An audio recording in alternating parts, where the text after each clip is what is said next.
Cuando nosotros hablamos de la historia de la iglesia, sin lugar a duda que tenemos que considerar los 6 grandes períodos de la iglesia. El período primero es el de la iglesia apostólica, que ocurrió entre el año 30 al año 100 después de Cristo. Esto ocurre desde la ascensión de Jesús hasta la muerte de Juan el apóstol.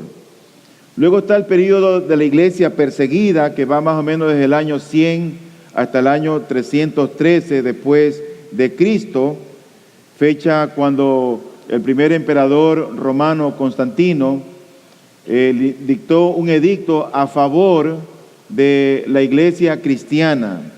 Pero sin embargo, en todo este periodo hubo el desarrollo ya de sectas y de herejías. El tercer período es la iglesia imperial, que va del 313 al 476 después de Cristo, y gracias a Constantino, que Dios lo puso ahí como emperador, la iglesia tuvo un tiempo de victoria, un tiempo de bonanza. Es la victoria del cristianismo. Este tema lo va a hablar el pastor Stalin Gordon. Luego tenemos la iglesia medieval, que va del año 476 al año 1453, y en este es un periodo triste de la iglesia cristiana, porque ahí se desarrolla el poder papal, surge el poder musulmán. Los teólogos consideran a este tiempo como un tiempo de oscuridad de la iglesia cristiana. Pero luego vino una frase que marcó hasta el día de hoy, que decía: después de la oscuridad, luz. Y eso fue con el inicio de algunos vientos de reforma, de hombres que escudriñaron las Escrituras, que leyeron la Biblia y que vieron que no necesitaban de un poder extraordinario o papal para poder servir al Señor, para poder conocer a Dios. Y estoy hablando del tiempo de la iglesia reformada, que fue desde el año 1453 al año 1648 después de Cristo, y este periodo de tiempo va a ser expuesto por nuestro hermano Luis Falqués. Luego viene el periodo de la iglesia moderna, que es un tiempo que no lo vamos a tocar, pero que algunos de nosotros probablemente lo vayamos a decir. Entonces, para empezar, quiero hablar acerca del primer periodo de la iglesia apostólica, que fue el año 30 al año 100 después de Cristo. Y vale la pena mencionar que este periodo de tiempo tuvo 4 etapas. El primero, conocido como la iglesia pentecostal o de Pentecostés, por la fiesta que ocurrió en aquel entonces. El segundo fue la expansión de la iglesia. El tercero fue la iglesia entre los gentiles, y el cuarto, la edad sombría. Todas estas 4 etapas ocurrieron en estos primeros 70 años de la iglesia, es decir, desde el año 30 hasta el año 100 después de Cristo. Básicamente ocurrió desde la ascensión de Jesús hasta la muerte del apóstol Juan. Esta iglesia apostólica, ¿cómo estaba constituida? Bueno, inicialmente la iglesia cristiana se inició, ustedes saben, en Jerusalén. Todo lo que yo voy a hablar está en el libro de los Hechos, una parte.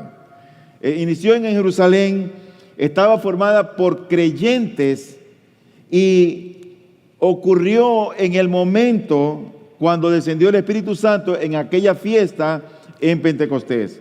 Así que cuando nosotros vemos cuando nació la iglesia, uno tiene que decir, nació en el libro de Hechos, en el capítulo 2, cuando descendió el Espíritu Santo allá en Pentecostés. Por otro lado, es importante que conozcamos que arrancó este tiempo 50 días después de la resurrección de Cristo, o también, que es lo mismo, 10 días después de que Él ascendió, que fue el tiempo cuando descendió el Espíritu Santo. ¿Cómo estaba constituida la iglesia en aquel entonces, la iglesia apostólica, la iglesia que recién inició, la iglesia como arrancó? Bueno, sin lugar a duda, estaba establecida por creyentes. Los creyentes fueron individuos que sin lugar a dudas creyeron en el Mesías, que es lo mismo decir que creían en Cristo. Mesías es la palabra en hebreo, Cristo es la palabra en griego. Eso significaba que como ellos creían en ese Cristo que había enviado, en aquel enviado del cielo, aquel enviado del Padre, Él por lo tanto era el ungido, el príncipe del reino celestial. Eso fue lo que caracterizó inicialmente a los creyentes. Creyeron en Cristo, creyeron en Jesús. Eso fue lo que hizo la distinción entre los cristianos de aquel entonces y aquellos que no creían en el Señor. Estos creyentes en esa fiesta de Pentecostés, cuando descendió el Espíritu Santo, dice la Biblia en el libro de los Hechos, que fueron llenos del Espíritu Santo y que esa llenura de Dios les permitió a ellos ser testigos. Por eso yo pienso que al día de hoy, todo cristiano sin excepción, al menos son dos cosas. Somos testigos, por un lado, testificamos de Cristo, predicamos a Cristo, hablamos de Cristo, reflejamos a Cristo. Somos testigos del Señor. Pero por otro lado, todo cristiano es un adorador. El Señor está buscando de verdaderos adoradores que adoren al Padre en espíritu y en verdad. Puede ser que alguien no llegue tal vez a ser un pastor o un diácono, pero sin lugar a dudas no escapa de ser un testigo y un adorador. Pero esa llenura del Señor produjo un efecto en estos hombres y mujeres. Al menos produjeron tres cosas. Número uno, sus mentes, sus conciencias fueron iluminadas. Ellos tuvieron un nuevo concepto del reino de Dios, pero también tuvieron el poder para testificar del Señor. Testificar de Cristo en aquel entonces no era fácil, no era nada fácil. Testificar de Cristo era sinónimo de cárcel, de azotes, de persecución y de muerte. Sin embargo, esta iglesia empezó solamente con judíos. Empezó con creyentes judíos. El idioma que se hablaba no era realmente el arameo, porque estas reuniones iniciaron en las sinagogas, pero luego en las casas, y era más bien un dialecto arameo. Pero también estaban conformados por aquellos judíos que no estaban en Jerusalén, sino que eran extranjeros, los llamados así helenistas. Pero era, sin lugar a dudas, una religión de judíos. Estaba compuesta por los creyentes judíos. La doctrina inicial con la que ellos se iniciaron, esta iglesia incipiente, tenían al menos solamente tres cosas. En primer lugar, estos cristianos o estos creyentes creían en Jesús como el Mesías, es decir, que tenían un carácter mesiánico de Jesús. También creían en la resurrección de Cristo. Y por otro lado, creían y predicaban la segunda venida de aquel Cristo que ellos habían visto y habían sido testigos. Estas tres sencillas cosas fue lo que identificó o caracterizó la doctrina inicial de la iglesia cristiana. No habían más cosas. Entonces, la iglesia en Pentecostés, que se desarrolló del año 30 al año 35, tenía algunas cosas muy positivas. El arma que ellos tenían para ganar a los incrédulos era la predicación. Era la predicación. Todo cristiano iba por los lugares de aquí para allá y ellos estaban predicando el evangelio. Las iglesias nuestras el día de hoy deberíamos ser potenciales, no solamente asistentes de iglesias, es decir, que asistimos a la iglesia, sino también que vamos a las casas y tocamos la puerta y evangelizamos a los que están en oscuridad. Yo creo que eso hasta cierto punto se ha perdido al día de hoy. Somos más dados a hacer campañas, a hacer un poco de bulla, pero casi no vamos de casa en casa. No invertimos tiempo en predicar el Evangelio. Y la iglesia, esta iglesia pentecostés o pentecostal de inicio de la historia de la iglesia, un arma tenía para ganar a los inconversos, que era la predicación. Pero aparte de ello, estos hombres fueron ayudados de una manera divina y ellos podían orar por los enfermos. Habían grandes maravillas y señales, y esto era como una señal de autenticación de quiénes eran estos hombres llamados de Dios. También ellos fomentaban la unidad, la comunión, el amor, como lo menciona el libro de Hechos en el capítulo 4. Sin embargo, tenían algo negativo. Ellos pensaban que la iglesia solamente era para los judíos. No tenían un celo misionero. El celo misionero de ellos surgió, ¿sabe cuándo? Cuando vino la persecución. Ahí empezaron a ir a otros lugares, ir y predicar por los caminos, por las calles, por las plazas. Pero inicialmente esta iglesia, compuesta solamente por judíos, no tenía un celo misionero, que era lo negativo de esta iglesia. Sin embargo, luego tenemos el periodo de expansión de la iglesia en esta era apostólica. Y esa expansión de la iglesia va desde la predicación de Esteban en el año 35 después de Cristo aproximadamente, hasta el concilio en Jerusalén, que fue el 50 después de Cristo. Es decir que este periodo de tiempo duró aproximadamente 15 años. Ahora bien, ellos preguntaban y tenían una gran duda los cristianos de aquel entonces. Ellos estaban viendo la iglesia como algo solamente local de Jerusalén, de judíos, o estaban pensando en una iglesia que se tenía que expandir. Y yo creo que todo empezó con una queja de los judíos griegos, cuando las viudas de estos hombres no estaban siendo atendidas. Entonces los apóstoles llamaron a la congregación y pidieron que pudieran elegir a hombres de buen testimonio, llenos del Señor, llenos de fe, llenos del Espíritu Santo. Eligen a 7 hombres. Dentro de ese grupo eligen a uno llamado Esteban, al primero que mencionan.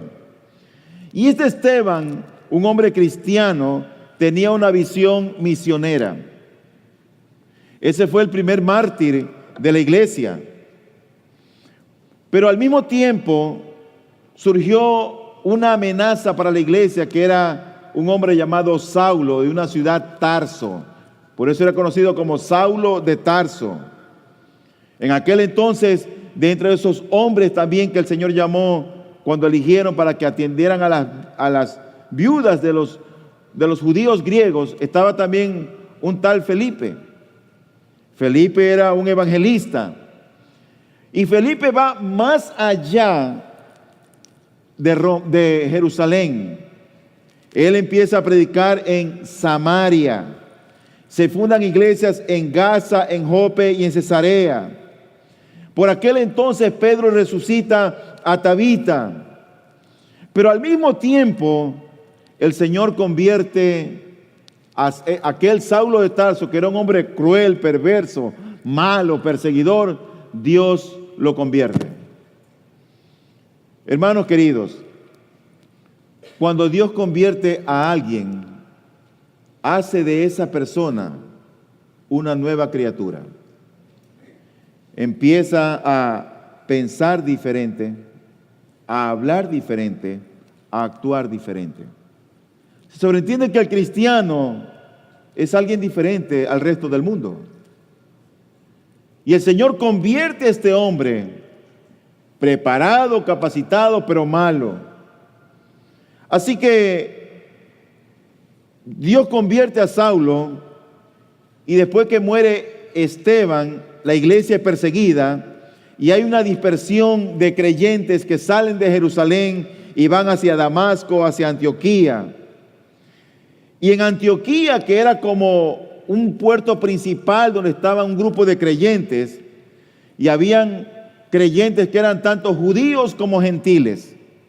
Es en aquel lugar donde por primera vez se conoce la palabra cristianos. Por primera vez se llaman a los seguidores de Cristo cristianos en aquella ciudad, Antioquía. Así que de ahí en adelante, quien aparece en escena ya no es el apóstol Pedro. Los primeros capítulos, 1, 2, está Pedro, 3 Pedro, 4 Pedro. Pero de ahí en adelante, quien aparece en escena es aquel hombre malo, perverso y cruel que Dios lo convirtió, Saulo de Tarso, que de ahí en adelante se lo conoce como Pablo. Pero en las primeras partes de la Biblia, en el libro de los Hechos, se habla de Bernabé y Saulo. Luego se dice Pablo y Bernabé. Y después Pablo y su compañía. Por lo tanto, que la Biblia nos deja ver la importancia ministerial que este hombre iba a tener y cómo iba a afectar para siempre hasta el día de hoy la iglesia cristiana. El apóstol Pablo. Así que luego hay este concilio en Jerusalén y la iglesia sigue creciendo. Pero luego tenemos el tercer periodo, que es la iglesia que está entre los gentiles. Y ese es un periodo que va entre el año 50 después de Cristo, es decir, desde el concilio de Jerusalén hasta el martirio de Pablo, donde se cree que él murió aproximadamente en el año 68 de nuestra era cristiana. ¿Cómo era esta iglesia ya entre los gentiles? Acuérdense que primero era la iglesia de los judíos solamente. Ahora está la iglesia entre los gentiles. Empezamos con la iglesia pentecostal, la iglesia se expande y ahora está la iglesia entre los gentiles. Bueno, esta iglesia entre los gentiles está descrita en los últimos 13 capítulos del libro de los Hechos. Tú coges el libro de los Hechos y todos los últimos 13 capítulos lo que hablan son de iglesias gentiles, en Tesalónica, en Filipo, en Éfeso, en tantas ciudades, donde estaban compuestas en su mayor parte por gentiles. Así que los gentiles son incluidos en la iglesia después del concilio de Jerusalén. Este concilio fue importante porque el Señor le había dicho a Pedro: mira, mata y come, no llames inmundo a lo que yo he limpiado. Y Pedro el apóstol entendió que Dios estaba ampliando el abanico de salvación. Y por eso que los gentiles, que somos nosotros también, la salvación llegó hasta nosotros, porque Dios pensó en ti y Dios pensó en mí. Así que la iglesia de entre los gentiles incluía un territorio que no solamente estaba en Roma, sino que estaba también más allá de Roma. Y en esta iglesia entre los gentiles destacaron 3 figuras o 3 hombres de Dios, entre ellos el apóstol Pablo, Pedro, a quien Pablo lo reconoce como columna de la iglesia y fue uno de los mártires en el año 67. Pero también es reconocido a Santiago, hermano de Jesús, quien fue asesinado en el año 62 en el templo. Yo me voy a referir en estos minutos que me quedan en parte al apóstol Pablo, y Pablo es ese hombre teólogo, el viajero, ese obrero, el fundador de iglesias, aquel que murió en el año 68, que dio la vida por Cristo en el año 68. Y son descritos en la Biblia 3 viajes misioneros, aunque se cree que Pablo hizo 4 viajes misioneros, pero la Biblia nos describe solamente 3 viajes misioneros. Y durante estos viajes, Pablo va y empieza a establecer iglesias, empieza a establecer ancianos, a predicar el evangelio, y llega el evangelio a Filipos, a Tesalónica, a Berea. Llega a Atenas, Corinto, Éfeso, Cesarea, y se dice que él también fundó 7 iglesias allá en el Asia. Por lo tanto, el evangelio se propagó. Pablo tenía ciertos compañeros que le ayudaban en el ministerio. Dentro de ellos estaba Lucas, Marcos, Timoteo, Tito, Aristarco, Bernabé, Silas. Fue arrestado y permaneció preso algo así como 5 años. Y luego de esto, Pablo es muerto en el año 68 después de Cristo, de nuestra era cristiana. Y aparece entonces el último periodo de esta primera etapa, que es la edad sombría. Eso ocurre desde el martirio de Pablo en el año 68 después de Cristo hasta la muerte de Juan en el año 100 de Cristo. A esta época se la conoce como edad sombría porque poco conocemos de ella. No se saben muchas cosas realmente. Y los judíos, lo que tenían ellos en su pensamiento, ¿sabe qué era? Que ellos iban a dominar el mundo. Ellos creían que como Dios se había revelado a su nación, ellos iban a conquistar el mundo. Dios les iba a dar el poder para conquistar este mundo. Y como ellos tenían esa creencia, ellos, acuérdense que el imperio era Roma y Roma estaba sobre ellos. Toda la presión que recibieron de Roma fue a causa de que, como ellos tenían esa creencia que iban a dominar el mundo, ellos empezaron a rebelarse y a hacer todas las cosas contra Roma de mala gana.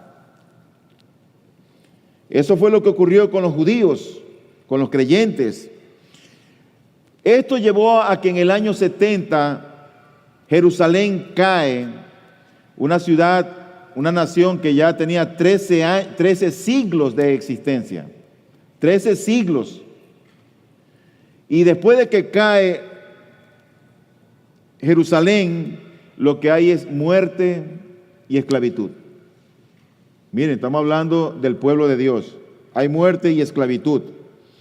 Y estos hombres que quedaron vivos fueron obligados a construir el estadio de Roma. Estadio que ustedes saben que sirvió para diversión de los romanos, porque en esos estadios iban los cristianos y les ponían leones y fieras salvajes para que mueran por su fe en Cristo. Así que la nación de Judía, después de 13 siglos de existencia, fue totalmente destruida. Y ustedes saben que el cristianismo nace del judaísmo, pero el judaísmo no es cristianismo. Pero Roma veía a los judíos o a esta religión judía como algo de importancia y de valor inicialmente. Pero después que Jerusalén es destruida, hay una ruptura entre el cristianismo y la religión judía. Se rompen. Y no era lo mismo. Aunque los judíos o la religión judía no creía en Cristo como el Mesías, ellos eran realmente los que habían crucificado al Señor. Así que en el año 90 después de Cristo, hay un emperador romano, el emperador Domiciano, que persigue a la iglesia y mata a miles de creyentes, a miles de creyentes. Juan, para ese entonces, tiene una revelación de las cosas futuras de la iglesia y de los creyentes en la isla de Patmos. Y las iglesias, para ese entonces, estas iglesias gentiles, estaban llenas de creyentes a finales del siglo I. Es decir, más o menos por el siglo 100, las iglesias estaban llenas. Así que surge ahí pues el bautismo por inmersión y más adelante, unos años más, en el año 120, se habla ya del bautismo por aspersión. Es importante que conozcamos eso de la historia. Y en aquel entonces también el domingo cristiano reemplaza al sábado judío, porque los cristianos tenían en mente aquel día en que Cristo había resucitado. Dijeron el domingo, ese es nuestro día, es una fiesta. Y los judíos guardaban el sábado, guardaban el día de reposo como el sábado, el sexto día.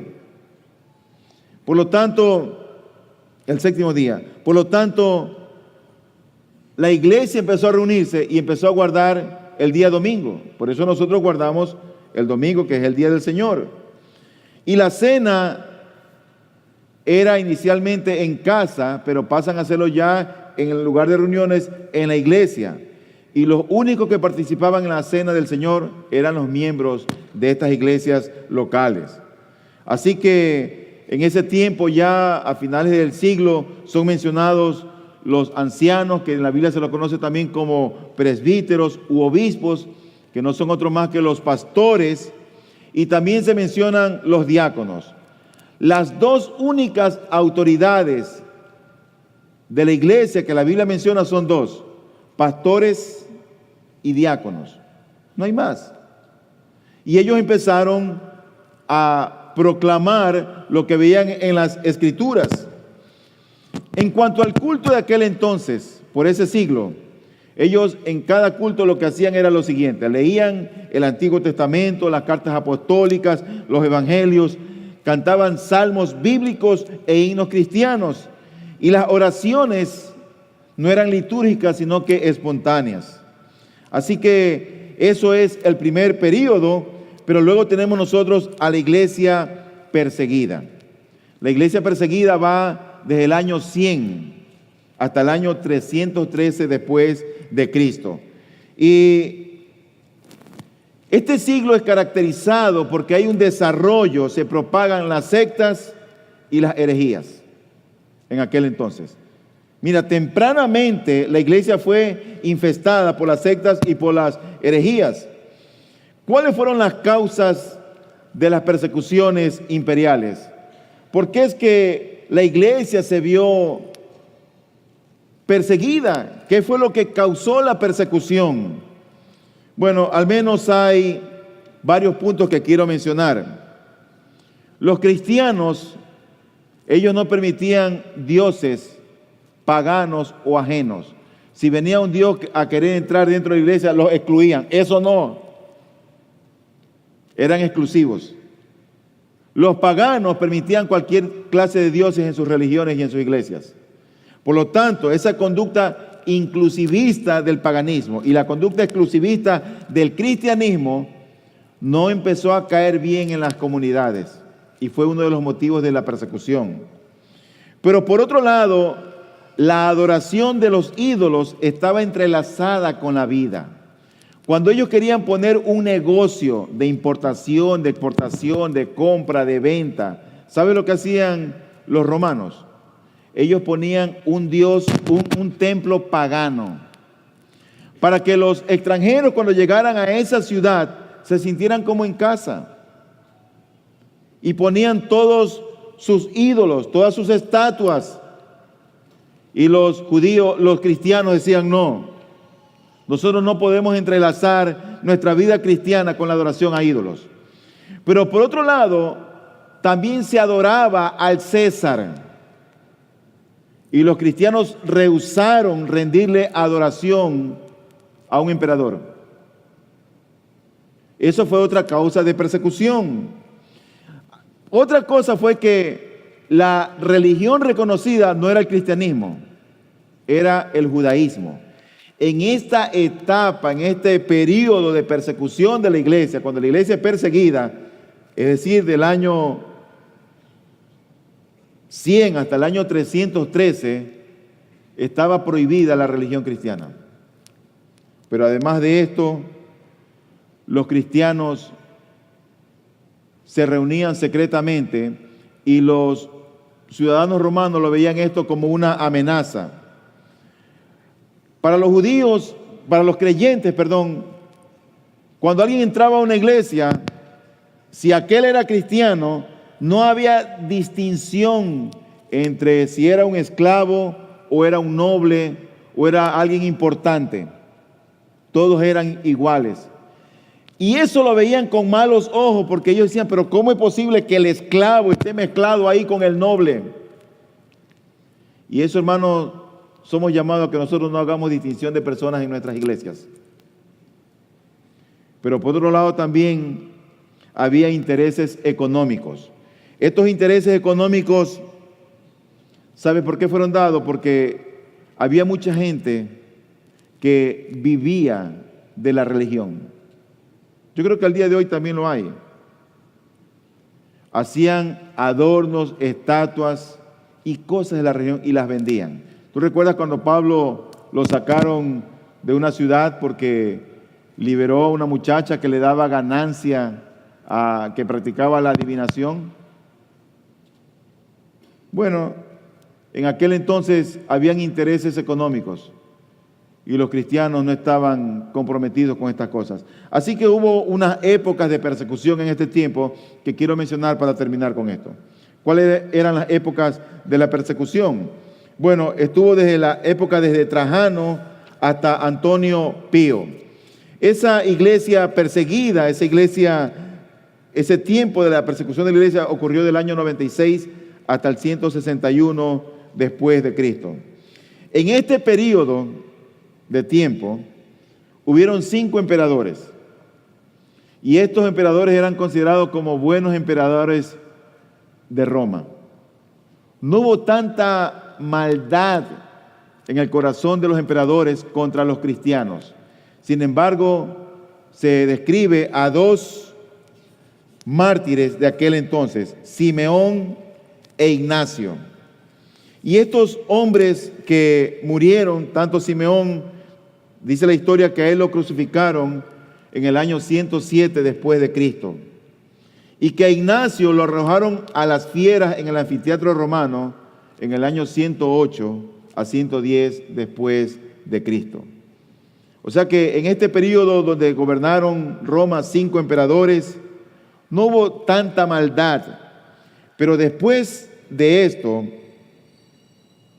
viene un periodo que va del 161 hasta el 180, donde Marco Aurelio es el que está gobernando.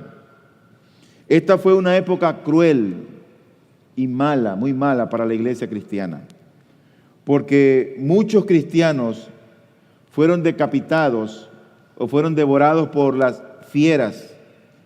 Y ahí se describe a 2 mártires en aquel entonces. Uno de ellos era Justino mártir y el otro era Policarpo. Cuando a Policarpo lo toman, ellos quieren que se retracte de la religión cristiana. Y a él lo llevan para que confiese, que se retracte públicamente, que él no era un cristiano. Y oiga lo que dice Policarpo. Él dice: 86 años le he servido y todo lo que me ha hecho es bien. ¿Cómo podría maldecirle? Mi Señor y Salvador. Y como no se retractó, lo quemaron vivo en la hoguera. Luego de la época de Policarpo viene un periodo que va del año 193 hasta el 211, y aquí está como emperador Septimio Severo. Esta fue una terrible persecución en este tiempo. Y allí hubieron muchísimos mártires. Muchos murieron por causa del Evangelio. Dentro de ellos, Leonidas, él murió decapitado en Alejandría, y él fue el padre de ese gran teólogo llamado Orígenes. Pero también mueren 2 mujeres. Muere una mujer noble y muere su esclava. Se habían convertido al cristianismo.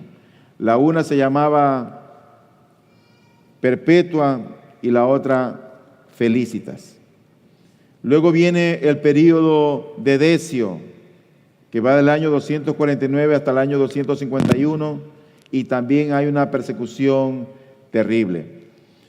Luego está el período de Valeriano, que va del año 254 hasta el año 260 de nuestra era cristiana, y ahí hay varios mártires. Ahí está Cipriano, que era el obispo de Cartago y uno de los grandes escritores y líderes de la iglesia en ese periodo, así también como el obispo romano Sexto.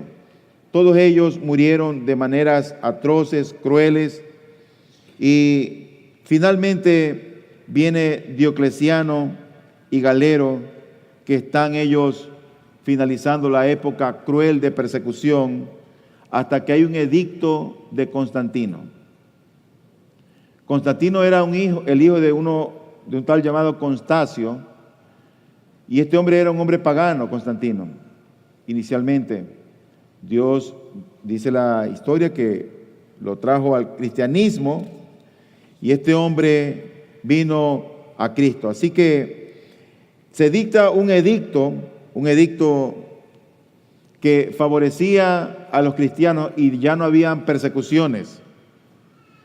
Y más bien esas persecuciones las tomaron para que aquel que no era esclavo podría obtener la ciudadanía romana. Ellos tienen realmente mucho beneficio. Se legaliza la adoración a Dios y las persecuciones pararon. Así que luego viene la formación del canon del Nuevo Testamento.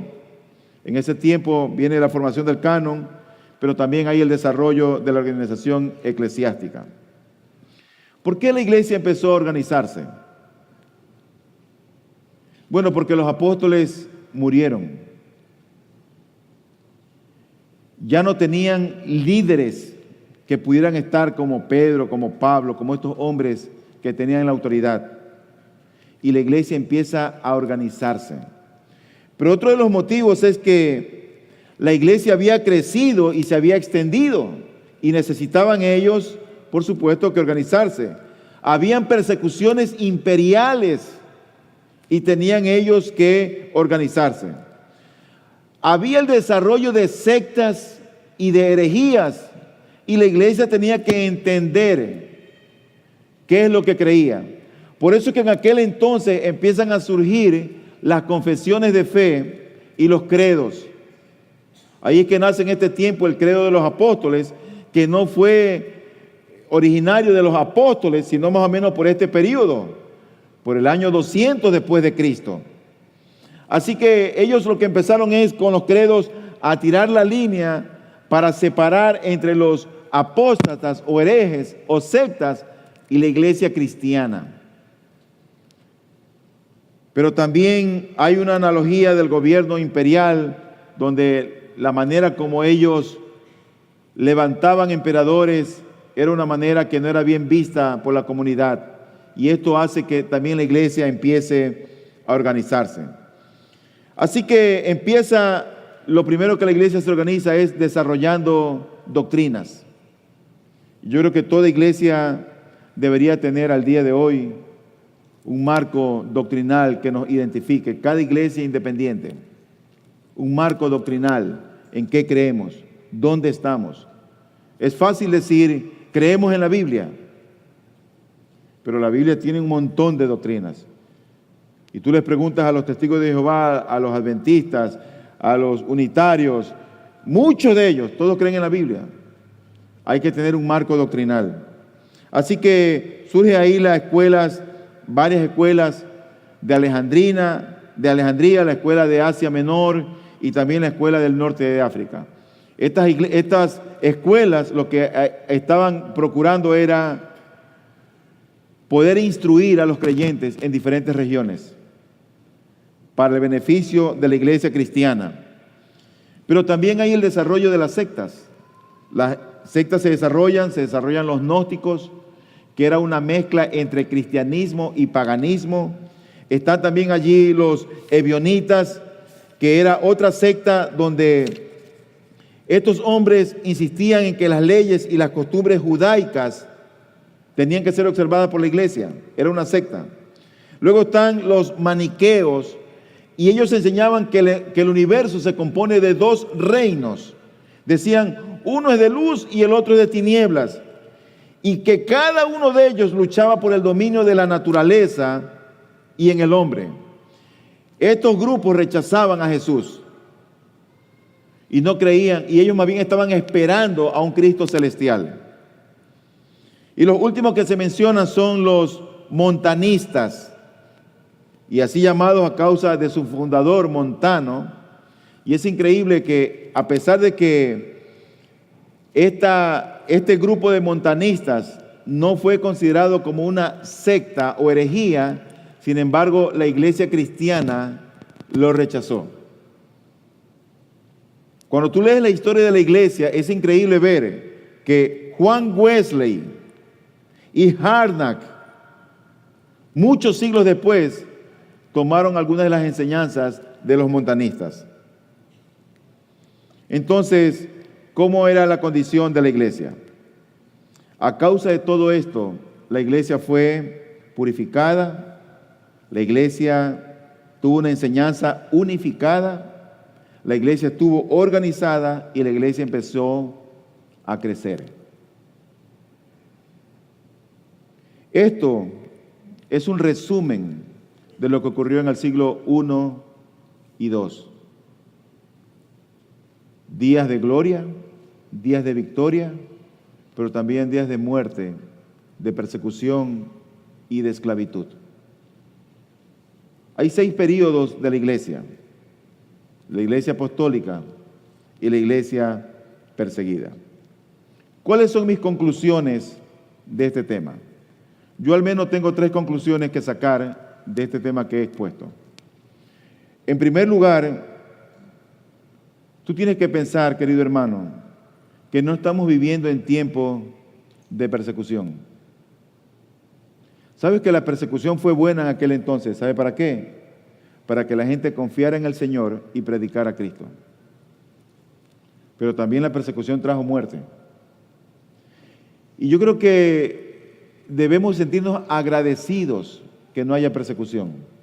Tú no puedes predicar el evangelio en China comunista. Nadie puede predicarlo allá. Los cristianos se reúnen en sótanos, a escondidas. Y si ellos saben que tú estás predicando el evangelio, tú vas preso. Nosotros no tenemos eso aquí. Sin embargo, yo creo que la falta de persecución lo que ha traído es un confort, una comodidad en las iglesias. Y nos sentimos tan cómodos en las iglesias, tan confortables, que creo que si vendría la persecución, probablemente confiaríamos más en el Señor, evangelizaríamos más, hiciéramos la labor misionera. Sin embargo, debemos ser agradecidos que no hay persecución hoy día. Mi segunda conclusión es que al día de hoy, como en aquel entonces, debemos estar alerta de las sectas o de enseñanzas heréticas de muchas iglesias. Y debemos ir a las Escrituras. Debemos ser buenos lectores, buenos escudriñadores, buenos meditadores de la palabra de Dios. Debemos ser como los de Berea, que cuando predicaba Pablo, cuando predicaban estos hombres, ellos iban a comprobar si lo que había dicho era conforme a las Escrituras. Así debemos hacerlo. Debemos estar alerta. Y finalmente, yo creo que nosotros tenemos un horizonte claro. Sabemos para dónde vamos. Sabemos lo que viene. Y eso simplemente porque tenemos la Biblia completa. La tenemos completa. Así que, hermanos, damos gracias al Señor por tu presencia hoy.